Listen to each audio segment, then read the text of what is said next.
you know, actually, I said, no, you cannot do this, Michael. It should be 800,000. Actually, it should be 1 million. But at that time, 10% going to FIDE, 10% going to 10 to GMA. 10 to GMA. Yes, because before that it was 20 to FIDE. GMA, that was the Grandmasters Association, also would get 10%. But because of the situation, of course, it was quite clear it would be 800,000, easy to divide, 500, 300. And they had to pay it themselves. They were desperately looking for which other FIDE big shot can also put up some money for this. Yeah. And finally, before we left Amsterdam, we had everything written. Campo, we put our signature, Campo put his signature. Yeah. It was settled. And then the whole circus moved to Jakarta. Jakarta, yeah. Well, we haven't mentioned your teams yet. Anatoly, you had 3 seconds with you. It was Podgayets, Yepishin, and Henley. But was that, in fact, the team you had all the time? Yes. I mean, there's always talk about Russians. I mean, the Russian champion, he has a factory of people working for him, and they're working all the time. Were they working for you all the time? So it's very, very strange legend. Yeah. So Russian players are working for That's us. why I'm giving you the chance to debunk it. Yeah. No. I remember when I had to play Fischer. So Ministry of Sport and the Chess Federation wrote letters to all leading grandmasters to present some ideas how to beat Fischer. And so I think I received 2, and not chess ideas. Only 2 out of 20 they sent. Were they? These 2 ideas were good? No, this was just some watching. Okay, if Fischer behaves like this, and it means he's nervous, and then you can use it. Something that you could also have figured out yourself. Yeah.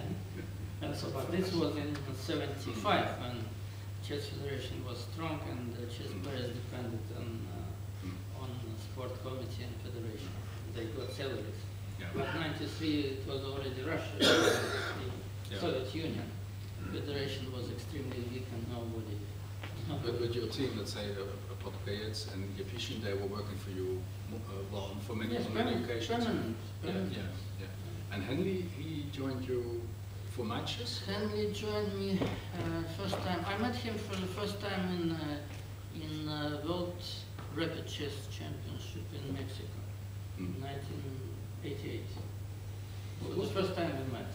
Was it peculiar that you, as a Russian champion, were getting help from an American? But we became friends, and then he actually in chess he couldn't help because he stopped playing chess for many years. But he's a very nice person, and as I told him, even he was born in Texas, I told him he's not typical American. He accepted. He was relieved. And so we are good friends, and till now we are good friends, and so it was nice to have a person who is a close friend. Doesn't matter America or well, it's not what I think, but maybe Chile, Mexico, Africa.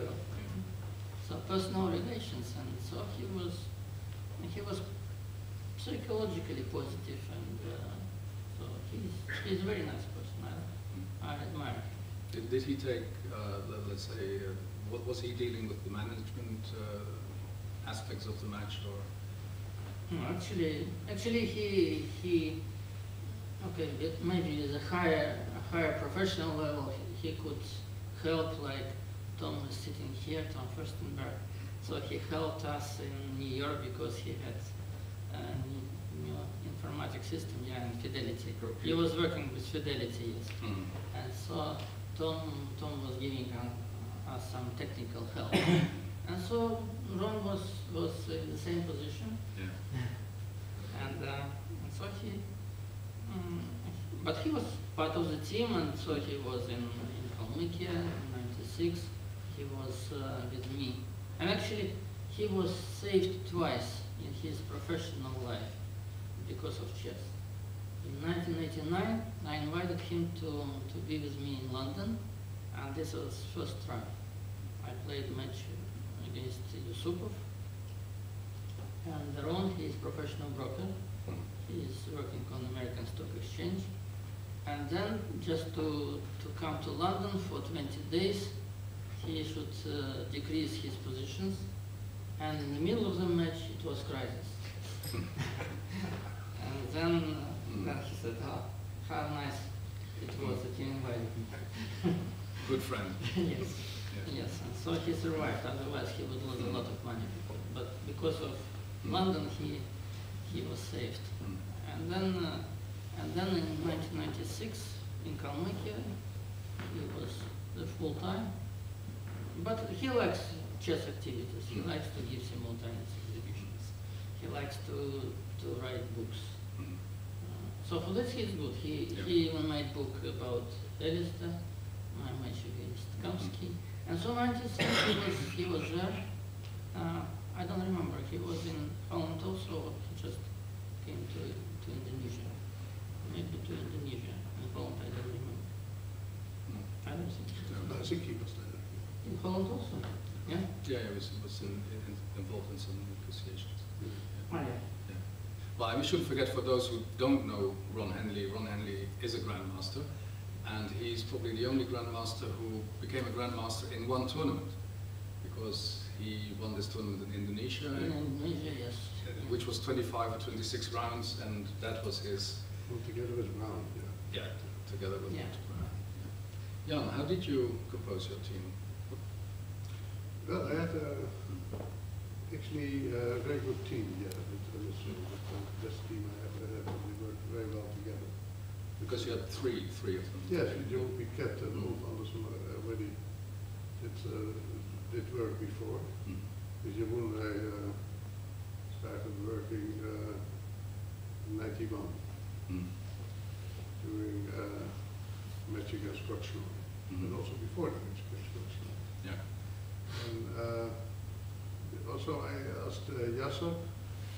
At that time I thought it was also clever to ask Yasser because he could possibly have part of the team on one. Oh, yeah.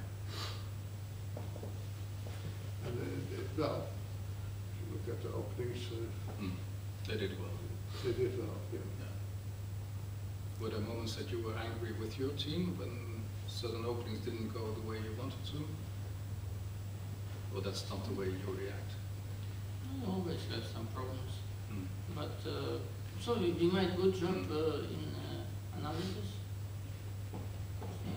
Maybe not in opening preparation, but in analysis. Because for people today, it's difficult to understand that everyone's working with a computer. Then, well, Jan, you were not working with a computer then. You tried to work with a computer in Lyon, New York. Did you also work with a computer in Jakarta or Amsterdam? No, we didn't pay too much. But, Computers were not so strong at that time. No. I mean, of course, everybody had databases already at the Yeah, time. yeah. But the computers were not. I mean, this is only 10 years later that they became very strong. I think it's just.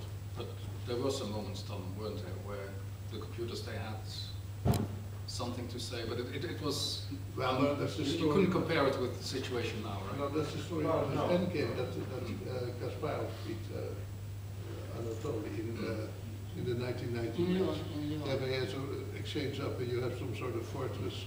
Yeah. And they claimed that there was some computer assistance there. Yeah. I don't know if it's true. This was very strange because